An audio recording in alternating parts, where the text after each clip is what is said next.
Henry the Green Engine has lived on the island of Sodor for many years. He wouldn't want to be anywhere else. He likes every part of it, from the fields filled with flowers to the white sandy beaches. But there is one place that Henry always enjoyed visiting more than any other. His driver knew this too. "Come on, Henry," he would sometimes say. "We've made good time today. We'll stop for a while by the forest." Henry loved it here. The forest was full of broad oaks and tall pines.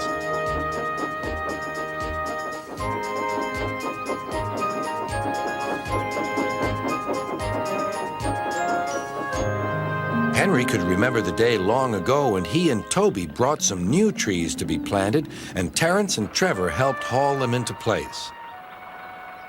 Now he could see the trees growing amongst the others on the hillside. Henry always felt better for being here. He couldn't really explain why, but his driver understood. "It's peaceful," he said to Henry. But one night, everything changed.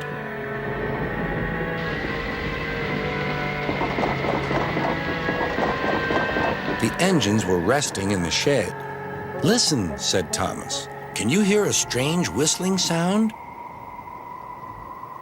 "It's the wind blowing outside our shed," replied Toby, "but I've never heard it like this before." "Do you know," added James, "if Gordon wasn't here now, I'd say it was him thundering by with the express." All the engines laughed, except Henry. "I hope the wind won't harm the forest." By morning, the fierce winds had gone, but the damage was done. Henry's driver came to see him in the yard. "Trees have fallen on the line," he said. "We must help clear the tracks." Donald set off with the breakdown train, and Henry followed. Trees lay everywhere. The hillside now looked so bare. Henry felt sad. "What will happen to all the animals who live here?" he thought.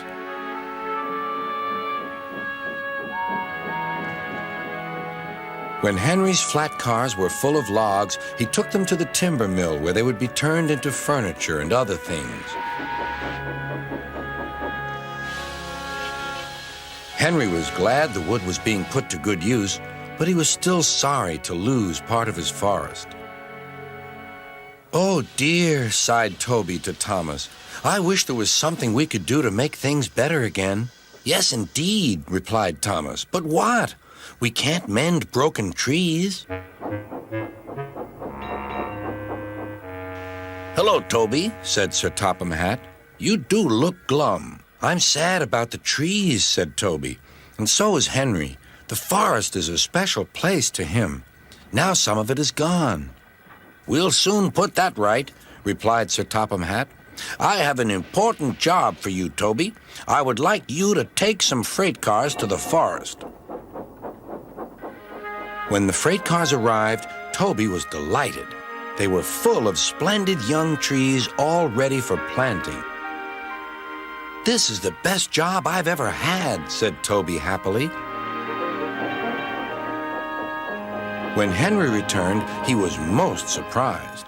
There were Terence and Trevor busily helping the workmen clear the torn stumps and branches. "Look, Henry," called Terence, "we're beginning again. The hillside will look better than ever before. You'll see." Now, whenever Henry stops by the forest, he can see the new trees growing strong and tall.